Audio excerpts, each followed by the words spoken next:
الحمد لله الذي هدانا لخير الأديان وما كنا لنهتدي لولا أن هدانا الله، وأكمل لنا ديننا وأتم علينا نعمته ورضي لنا الإسلام دينا، فلا نعبد ولا نستعين إلا إياه. ألف بين قلوب أهل الإيمان فأصبحوا بنعمته إخوانا، وحثهم على أن يكونوا كأعضاء جسد واحد أنصارا وأخدانا، نهاهم عن موالاة أعدائهم أعداء الإسلام والمسلمين، وأوعدهم بمس النار والخذلان على الركون إلى الظالمين.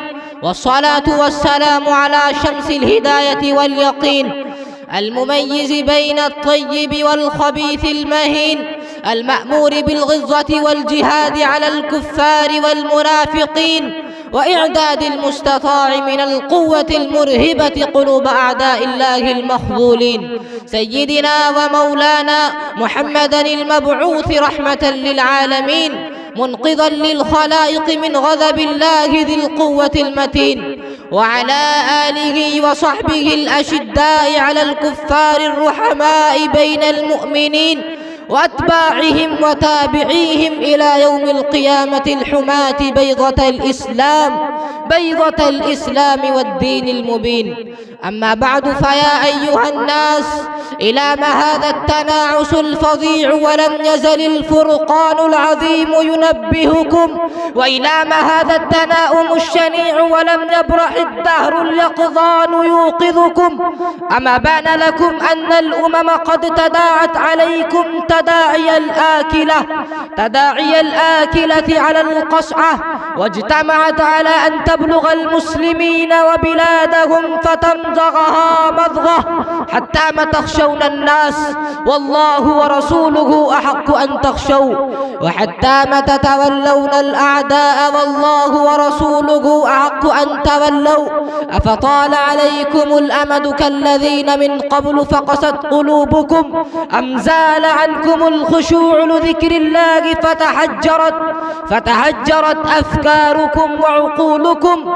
ألا ترون أن من الحجارة لما يتفجر منه الأنهار عن مخافة الله، وإن منها لما يشقق فيخرج منه الماء أو يهبط من خشية الله؟ أفحسبتم أن تتركوا أن تقولوا آمنا وأنتم لا تفتنون؟ أم حسبتم أن تدخلوا الجنة ولما يأتكم مثل الذين خلوا من قبل وتبتلوا بمثل ما كانوا يبتلون؟ فوالله لا يعلمن الله الذين صدقوا وليعلمن الكاذبين، وليعلمن الذين جاهدوا معكم وليعلمن الصابرين.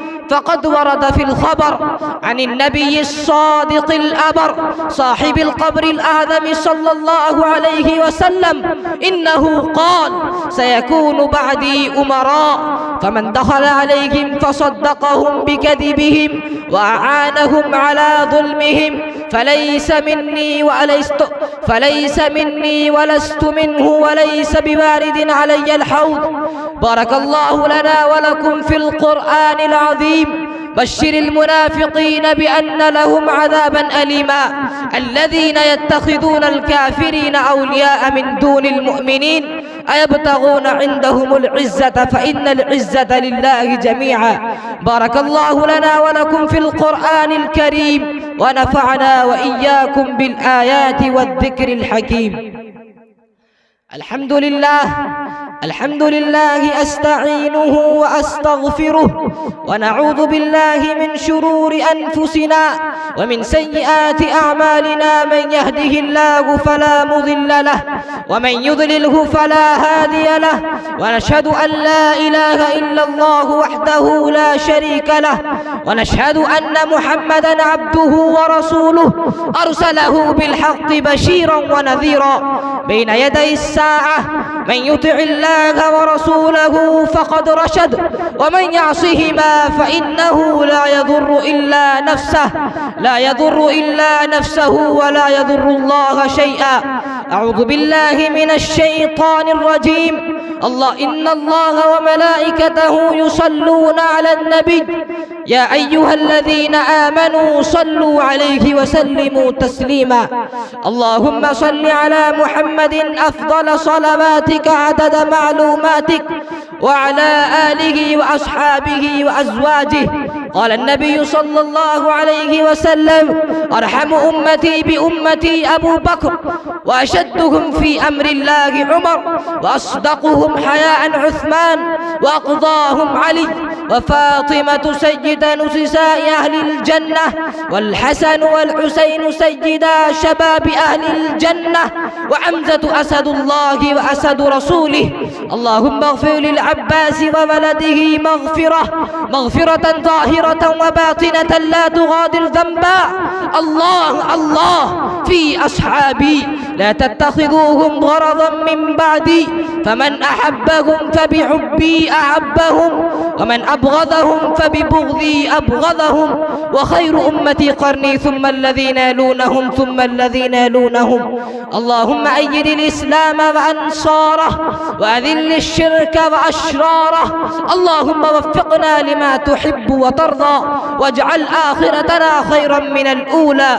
اللهم انصر من نصر دين محمد صلى الله عليه وسلم واجعلنا منهم، واخذل من خذل دين محمد صلى الله عليه وسلم واجعلنا منهم. عباد الله رحمكم الله، إن الله يأمر بالعدل والإحسان وإيتاء ذي القربى وينهى عن الفحشاء والمنكر والبغي، يعظكم لعلكم تذكرون.